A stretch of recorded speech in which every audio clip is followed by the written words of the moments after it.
गावनि सानै बयफ्रेन्डजों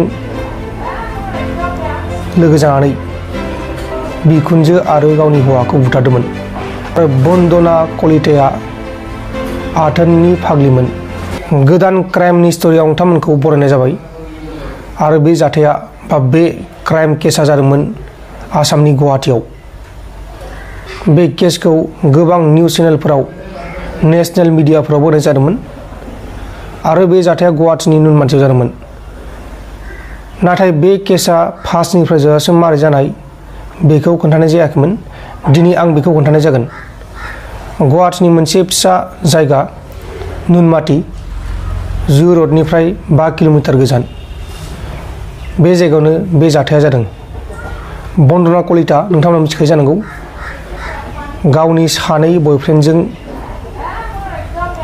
लोगो जानानै बिखुनजो आरो गावनि हौवाखौ बुथारदोंमोन आरो बन्दना कलिताया आथोननि फाग्लिमोन।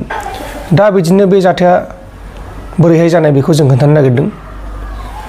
बन्दना कलिताया सिगांनि समाव पिटि टिचारमोन आरो बिहा जिम ट्रेनारनिबो एसे रोंखानाय दंमोन आरो बियो जिम ट्रेनाराव मोजां मोनोमोन। मानोना बियो उन्दै समावनो बा सिख्ला बैसोआवनो एक्सारसाइसनि बागै साख्रि मावनायमोन। स्कुलफोराव जेरै पिटि थायो बेनि मास्टार मावोमोन। दा बेनि उनाव बियो हाबा जाबाय अमरज्योति देजों। अमरज्योति देजों हाबा जानायनि गुबै थांखियानो जाबाय बेना फैसा लुथिनांगौ बेबायदिमोन आरो अमरज्योतिजों बेजों हाबा जाबाय। हाबा जानायनि उननिफ्राय बन्दना कलिताया रांखौ बाहायो आरो जिम खुलिनानै होनो जर खालामो। बेनिखायनो अमरज्योति देनि न'खरनि मानसिफ्रा, अमरज्योति मोननाव रावबो गैया, बिनि बिमा संकारि दे 62 बोसोर बैसोनि बे दङ आरो अमरज्योति दे दङ। बिफाया गैखाया नाथाय बिमाय दङ। बेबायदि दंमोन। बेबायदिनो रायज्लायनानै बन्दना कलितानो जिम खुलिनानै होबाय आरो बेहाय बन्दना कलिताया जिम ट्रेनार महरै खामानि मावबाय। बेबायदिनो बे जिमाव सानै मानसिया फैबाय। फार्स्टआव सोलिगासिनो दंमोन मोजाङैनो, नाथाय जेब्ला उनाव सानै मानसि फैयो अब्ला बन्दना कलितानि गोसोजों बिसोर सानैजों मिलायबाय आरो बिसोर सानैनि मुङानो जाहैबाय उरुप डेका, बै समाव 27 बोसोर बैसोनिमोन आरो दान्ति डेका, बियो 32 बोसोर बैसोनिमोन। बेबायदिनो उरुप डेका आरो दान्ति डेकाया जिमाव जइन जाबाय आरो बेबायदिनो बन्दना कलिताजों मोजां सोमोन्दो लाखिबाय। न'आव थांलाय फैलाय जाबाय आरो मोनसे आसरित खोथाया बेनो जाहैबाय बन्दना कलिताया बिसोरखौ न'आव लाबोनानै मोनसे बिसिनायाव सानैजोंबो आथोन गेलेयोमोन। बेबायदिनो सोलिगासिनो दंमोन थांलाय फैलाय। बेबायदिनो मालाबा रांनि लेनदेन लानाय, मालाबा बहाबा बेरायनो थांनाय, बेबायदि सोलिगासिनो दंमोन। नाथाय अमरज्योति देया बेखौ एसे मिथिनो मोनबायमोन आरो बेनि गेजेराव अमरज्योति देया डिउटि मावबाय थानायलाय बेखौ मोजाङै मिथियाखैमोन। उनाव बिदिनो सानसेखालि बेलासि जाहां समाव अमरज्योति देया जेब्ला न'आव फैयो अब्ला बन्दना कलिता, उरुप डेका, दान्ति डेका बिसोर साथामबो मोनसे रुमावनो आथोन गेलेगासिनो दंमोन। अमरज्योतिया बे समाव मोनफैयो आरो गासिखौबो हमनानै मोनो। बेनि उनाव अमरज्योति देया बेनिफ्राय ओंखारलांनानै बिसोर सानैनि गेजेराव बै सानखालिनिफ्रायनो गेंग्रां गुग्रुङा जायो आरो बिनि उनाव बन्दना कलितानि गुबै थांखियानो जाहैबाय रांखौ लानाय आरो बिसोरखौ फोजोबनाय। बन्दना कलिताया संकारि देनिफ्राय गोबां फैसा बियोमोन। माखासेखौ होयोमोन आरो माखासेखौ होआमोन। मानोना संकारि देनिया 2-3सो भारा होग्रा न' दंमोन। बेनिखायनो बन्दना कलिताया फैसाखौ लुब जायोमोन। नाथाय संकारि देया फैसाखौ मारैहाय बाहायनांगौ बेखौ मिथिखायोमोन। बेनिखायनो संकारि देया बा बिखुनजोआ बेबायदियै थाबोगासिनो दंमोन आरो संकारि देया बेलेग फ्लेटआव थायोमोन, अमरज्योतिजों बन्दनाजों बेलेग फ्लेटआव थायोमोन। नाथाय बिनि उननिफ्राय अमरज्योतिया गुबुन लामा लानो नागिरदोंमोन आरो बिसोर सानैनि गेजेराव डाइभर्सबो जासिगौमोन। नाथाय बिनि सिगांनो बन्दना कलिता, उरुप डेका आरो थान्थि देखा मोनसे प्लेन खालामो। बेबायदिनो अमर ज्योतिया बेबायदि अबस्थाखौ नुनानै बेबायदि जाथायाथ' बे गोदान नङा होननानै मिथिखानानै बन्दना कलिताजों गारलायनो नागिरदोंमोन, डाइभर्स खालामनो नागिरदोंमोन। नाथाय बन्दना कलिताया डाइभर्स खालामनो थाखाय हेंथा होगासिनोमोन आरो गोबां खेब निमाहा बिदोंमोन। नाथाय अमर ज्योतिया निमाहा होआखैमोन। बिनि उनाव बन्दना कलिताया बेबायदि प्लेनखौ खालामो।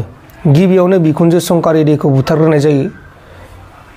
संकारि दैखौ बिसोर साथामजों लोंनानै संकार दैनि फ्लेटआव थांनानै उनखैजानिफ्राय बन्दना कलिताया जेब्ला बिखुनजो रायलायबाय थायो अब्ला उनखैजानिफ्राय बे उरुप देखा आरो थान्थि देखाया एटेक खालामो आरो एटेक खालामनानै टुक्रा टुक्रा खालामनानै प्लास्टिकआव सोनाय जायो।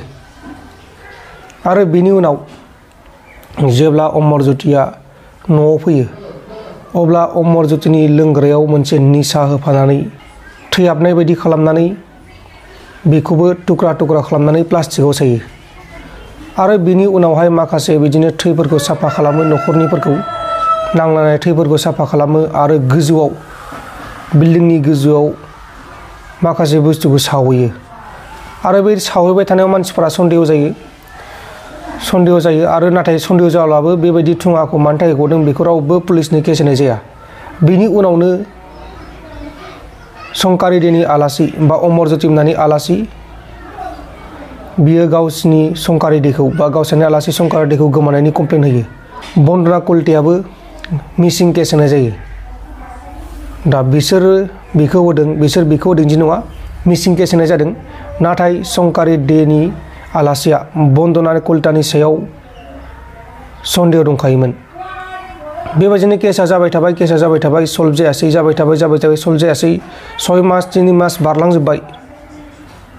उनावसो पुलिसा नोजोर होनानै जेब्ला बन्दना कलिताया बेबायदि हालाबा जोङो माबानाव थांगोन, जोङो CID नाव थांगोन, जोङो CBI नाव थांगोन बायदि होनबाय थानायाव पुलिसफोरा मोजाङै नायबिजिरो आरो नायबिजिरनायाव गासैबो जाथाया सोराङाव फैयो। बे जाथायानो जाहैबाय आं दहाय खोन्थानाय बायदि बेबायदि बुथारनाय जाथाया जानानै फैयो। आरो बिसोरो गोथै सहखौ टुक्रा टुक्रा खालामनानै मेघालयानि माखासे हाजो जायगाफोराव गारनानै फैदों। फुंनि सोरांसि हरनि 3टा 2टा बिदिसोआव बिसोरो थांनानै गुबुन डेट खालि थांनानै बेबायदि खालामनानै फैदोंमोन। आरो बिसोर आरामसे दंगासिनो दंमोन। आरो बिसोरो संकारि दै आरो अमर ज्योति दैनि फैसाखौ बहन जागासिनो दंमोन। आरो बे फैसा बहननायनि उनावनो गासिबो जाथाया सोराङाव फैयो। मानोना जेब्ला फैसा बहनो अब्ला मेसेज फैयो आरो बेखौ संकारि दैनि न'खरनि मानसिफ्रा बा आलासिफ्रा मिथियो आरो बेनि सायाव नायबिजिरनो होयो। नायबिजिरनायाव बन्दना कलिताखौ बे ATM आव नुनाय जायो। नाथाय बिनि उनावबो बन्दना कलिताया माखासे बाथ्रा होननानै थगायनाय जादोंमोन। बेबायदि आं नांगौ जानायखौ बख'दों मादों बेबायदि होननानै थगायनाय जादोंमोन। नाथाय बन्दना कलितानि गुबै थांखियानो रां लुथिनाय आरो इन्जय खालामनायमोन। मानोना बे आथोन फाग्लिमोन आरो बियो सिगांनिफ्रायनो बेबायदियाव गोसो दंखायोमोन। बेनिखायनो बियो सानै सेंग्राखौ लानानै बेबायदि खामानि जादोंमोन। आरो बेनि उनाव पुलिसा गासिबो नायबिजिरो, ATMनि माखासे फुटेज आरो कलनि माखासे डिटेल्स बेखौ नायबिजिरो आरो बिनि उनाव संकारि दैनि न'खरनि मानसिफोरनि केस होनायनि सायावबो नायबिजिरो। आरो बिनि उनावनो बन्दना कलिताखौ हमनाय जायो। बन्दना कलिताजों लोगोसे बिसोर सानैखौ हमनाय जायो। दा बे केसा जादोंमोन आरो बिनि सायाव गोबां मानसिफ्रा भिडिअ बानायदों आरो बे मोनसे गिथाव बाथाव केस। जुदि नोंथांमोना बेबायदि भिडिअखौ नायनो मोजां मोनो अब्ला कमेन्ट बक्सनि गेजेराव खोन्थाहरबानो जाबाय। बे जाबाय बेबायदिनो जाथाय। बे जाथायाव गुबुन मानसि इनभल्भ दंफायोमोन। दा लोगोफोर नेक्स्ट क्राइमनि स्ट'रि नायनो मोजां मोनोब्ला सैथो क्राइमनि सायाव मोजां मोनोब्ला कमेन्ट बक्सनि गेजेराव खोन्थाहरबानो जाबाय।